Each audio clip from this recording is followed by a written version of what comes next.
బాగుండు. మేము ఆనంద్ హాస్పిటల్కి మా ఆయనకి జ్వరం వచ్చింది, గజ్జల్లో గడ్డ కట్టిందని వచ్చినాము. ఇక్కడ ట్రీట్మెంట్ ఇవ్వడం వల్ల ఉంటా ఒక రోజు నైట్కే బాటిల్స్ అన్ని పెట్టినారు, మోకాలు వాపు వచ్చింది. ఇంటికి పోయినాము, మళ్ళీ నైట్ అంతా ఇక్కడే వచ్చి చూపించుకున్నాం 11 గంటల వరకు, సోమవారం రోజు 2వ తేదీ వచ్చి చూపించుకొని ఇంటికి పోయేప్పుడు మోకాలు వాపు వచ్చింది. మళ్ళీ పొద్దున్నే ఇటుకే వచ్చినా మంగళవారం రోజు 3వ తేదీ ఇట్లా మోకాలు వాపు వచ్చింది సార్ అంటే నీరు నిండిపోయి ఉంటుంది, రేపు బుధవారం రోజు ఎంకల్ డాక్టర్ వచ్చి చూస్తారని చెప్పినారు. సరే అని చెప్పేసి 3 గంటల వరకు ఇక్కడే బాటిల్ పెట్టించుకున్నాం.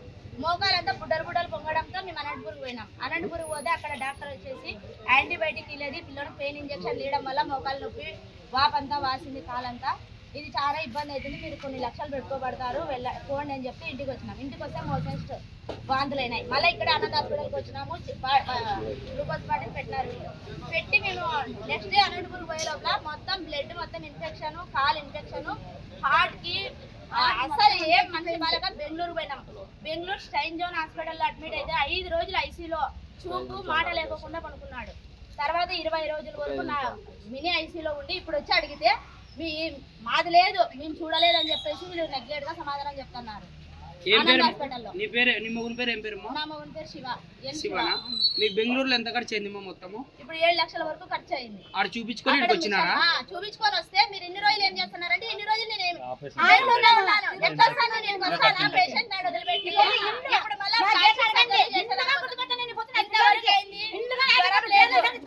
వాంతులు బేదులు ఏమే కానీ లేని మనిషికి అంత ఫిట్నెస్ ఉండే మనిషి మీరు పామిడి డాక్టర్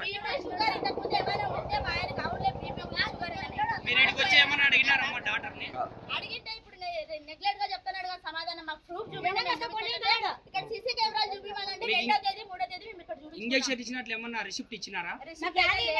నేను ఆ రోజు బెంగళూరు పోయేదన్నా టాబ్లెట్లు కూడా ఇంట్లో వదిలేసి ఎమర్జెన్సీ మీరు బెంగళూరు కానీ కర్నూలు కానీ పోండి అంటే అంబులెన్స్ మాట్లాడుకున్నాము. అప్పటికి పల్స్ పడిపోయింది, బీపీ డౌన్ అయింది, హార్ట్ బీట్ 146 ఉంది.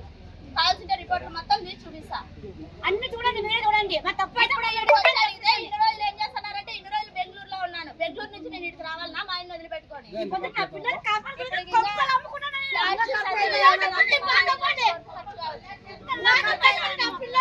శివ అనే వ్యక్తికి యాంటీబయాటిక్ టాబ్లెట్స్ ఇవ్వలేనందున ఈ ఆనంద్ సార్ డాక్టర్ దగ్గరికి వచ్చి ఆ పిల్లోనికి చాలా ఘోరంగా కాలికి ఇన్ఫెక్షన్గా జరిగింది సార్ అని చెప్పి ఇతని దగ్గరికి వచ్చి మేము మాట్లాడడం జరిగింది.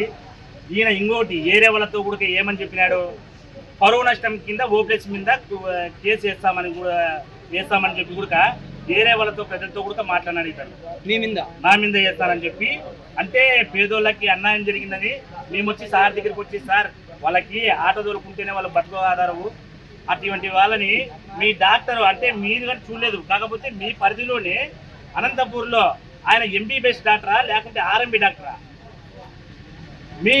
మీ పరిధిలోనే ఒక ఇంజెక్షన్ వేసేది వేయి గ్లూకోజ్ బాటిల్ పెట్టినాడు. జ్వరానికి గ్లూకోజ్ బాటిల్ పెట్టి ఆ పిల్లోడికి ఇజాల కాడ గజ్జలు కట్టి మళ్ళీ అనంతపూర్ బాలాజీ హాస్పిటల్కి పోతే ఎవరు మీకు డాక్టర్ చూసినది, ఇది చాలా ఇన్ఫెక్షన్ అయింది, మీరు లక్షలు ఖర్చు పెట్టుకునే పరిస్థితి అవుతాయి, ఎవరు మీ డాక్టర్ అని చెప్పి వాళ్ళు కూడా ఖర్చున్నందువల్ల అట్లే బెంగళూరు హాస్పిటల్కి పోయి కూడా దాదాపు 7-8 లక్షల రూపాయలు ఖర్చు పెట్టుకున్నారండి. మేము ఆనంద్ సార్ దగ్గర కూడా సార్ వాళ్ళకి పేదోళ్ళు వాళ్ళ పరిస్థితి బాగలేవు, ఏందో మీరే దగ్గరుండి ఆరోగ్యం మీరే కాపాడి కాలు ఇన్ఫెక్షన్ అయినది మీరే ఏమో బాగుండి చూపించండి సార్ అని చెప్పి మేము మాట్లాడితే మాది ఏమీ లేదు, మాకేం తెలియదు, మీ బుద్ధి పుట్టిందే మీరు చేసుకోకండి, మీరేం దళిత సంఘాలు వస్తే మేమేం భయపడతాం అనుకుంటున్నావా అనే మాట కూడా మాట్లాడినాడు ఈ ఆనంద్ సార్.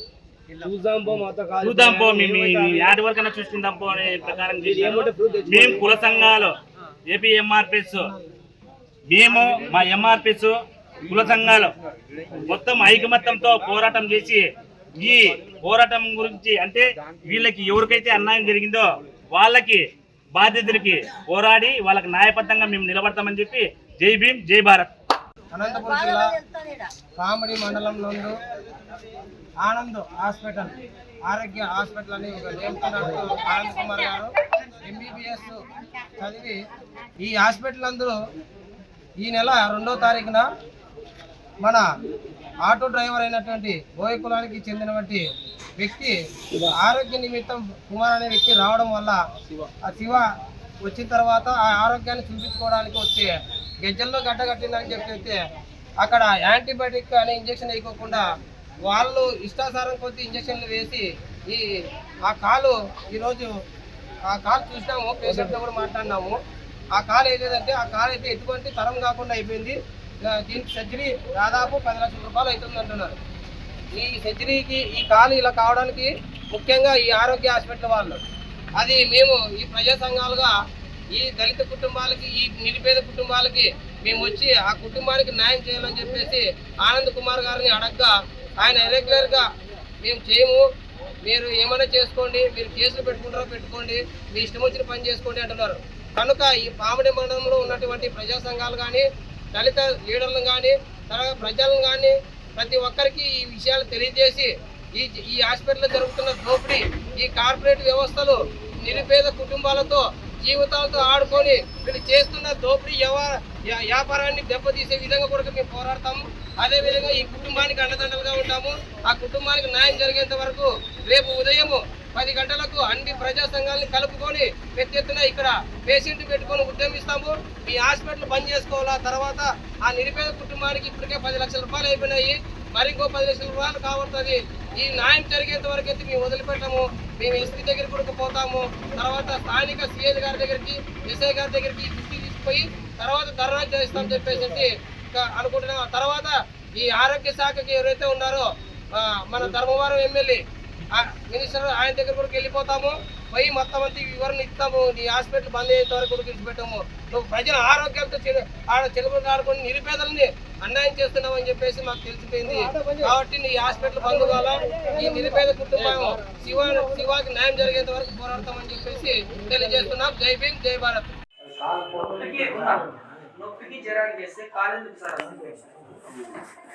అది కాలుకి అబ్బాయికి దెబ్బ తగిలింది కదా, ఆల్రెడీ దెబ్బ తగిలి అది సెప్టిక్ అయింది. కరెక్టే సార్, మా ఇంటి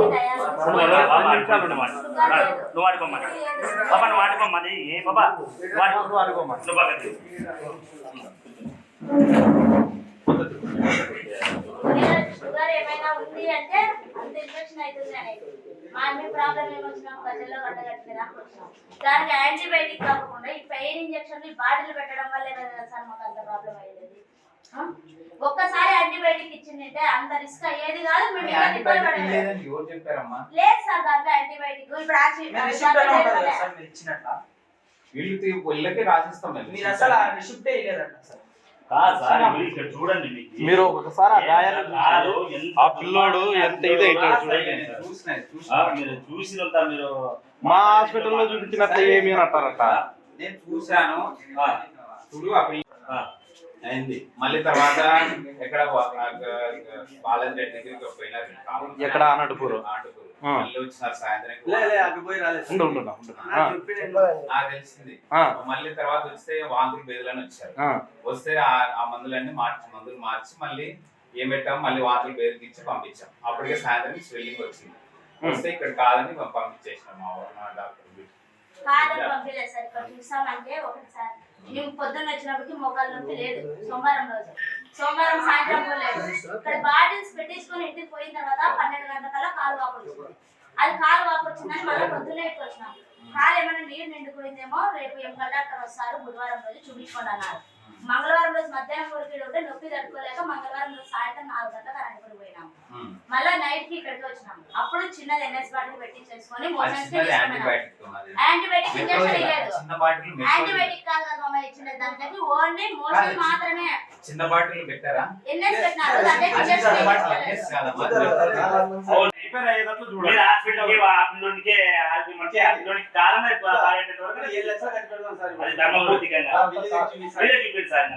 నాకే వద్దు, నాకు మీకు అన్యాయం చేయలేదు.